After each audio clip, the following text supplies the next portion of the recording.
How's it going, my friend? It is Danny here from projectmanaverse.com, real world technical project management for beginners. And in this video, I'm taking it back to basics. I'm going to explain what a project plan is. I'm going right back to the start. Now, if you're new to project management, and if you're watching this, you probably are, this is the starting place for you. This is the most fundamental tool that you need to get to grips with, understand and learn before you do anything else, because it is the foundation of project management. Using a project plan, you will definitely be expected to use one, and you cannot deliver your project without a project plan. Well, I say you cannot, there's always a way, but it would be very, very difficult to do it effectively and efficiently, and for the project to be a success without a project plan. So you should understand this. And the other thing I will say in terms of why it's really important for a project manager is because the difference between a good project plan and a great project plan is often the difference between a great project manager and a good project manager. A great project manager will have a great plan and use it very well and stay on top of it. That's sometimes the fine line between that great project manager and a good project manager, the quality of their project plan. So let's go straight into it. What do we mean by a project plan?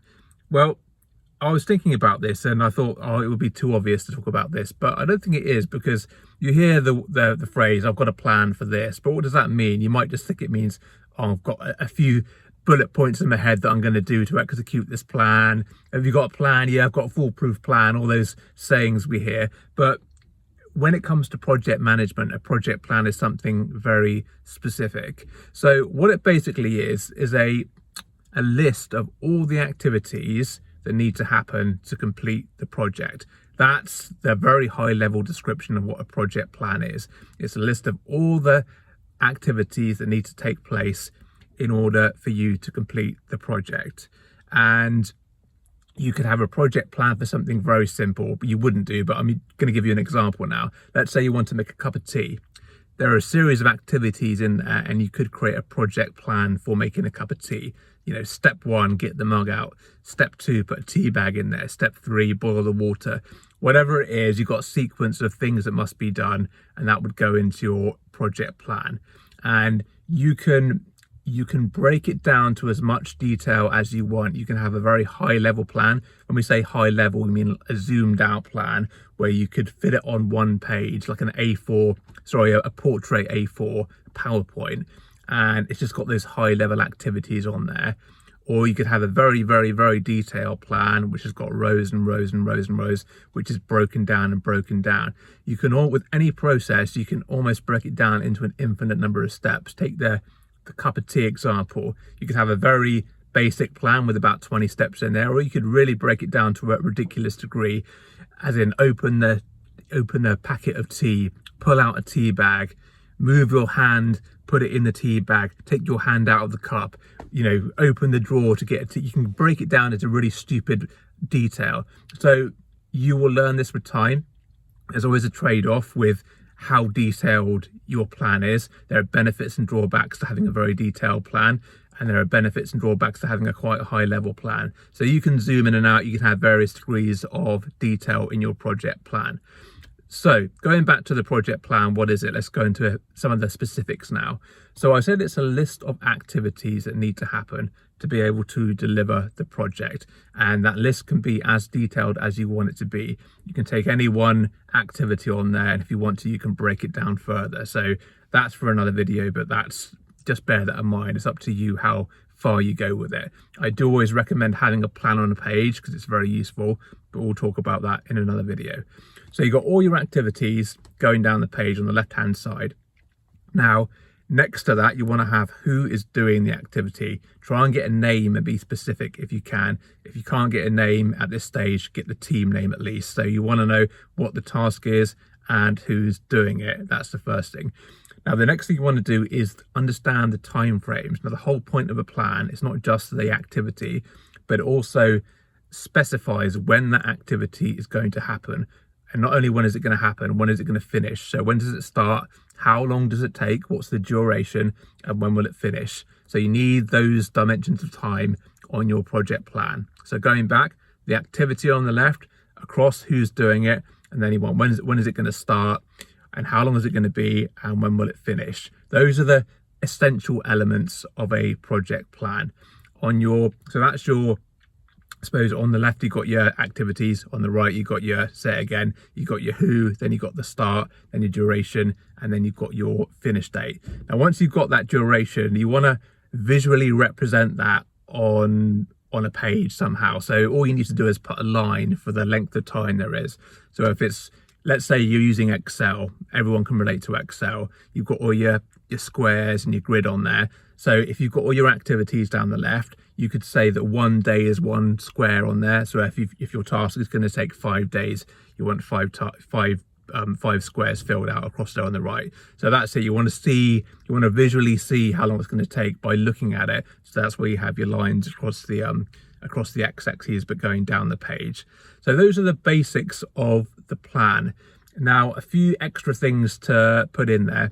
You might want to RAG the activity. Each activity, you want to give it a RAG status.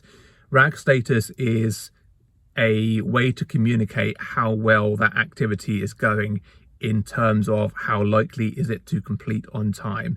So if you had a red status, it's basically delayed or it's not going to be met on time.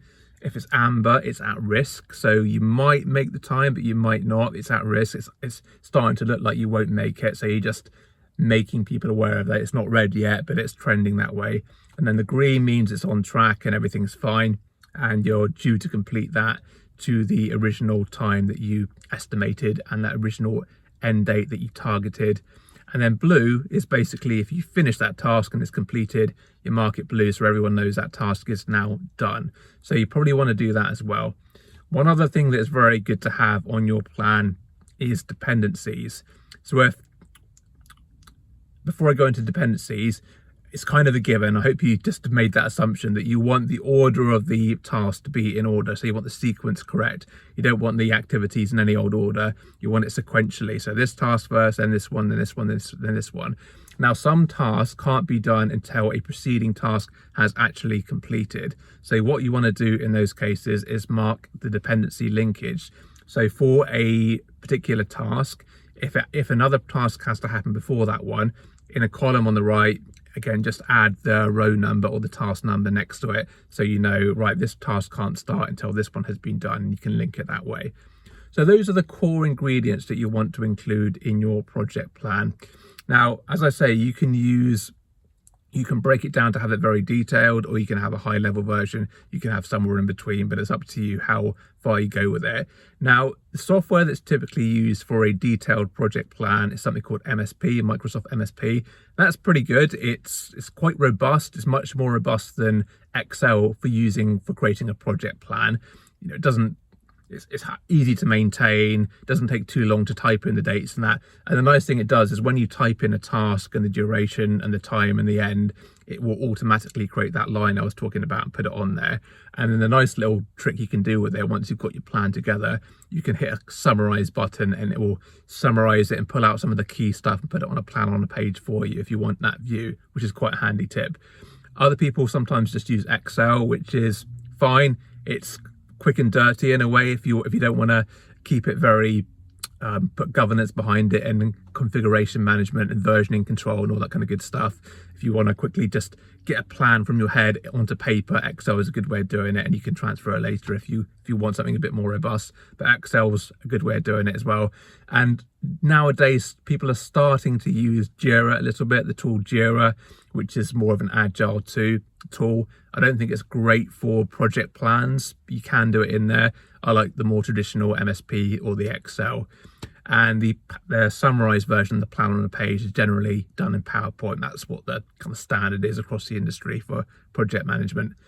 So that's pretty much it. I'm just trying to think if there's any other key essentials you should know in terms of project plans. I think in terms of what a project plan is, that pretty much covers it. As I say, you must know how to do this as a project manager, and there's various ways, tips and tricks you can follow to create the plan and maintain it and manage it and make sure it's right, which I'll talk about in other videos. But today, just wanted to start with the basics. What is the project plan? Let's get that out of the way first of all, then we can go on to some of the more interesting and detailed stuff.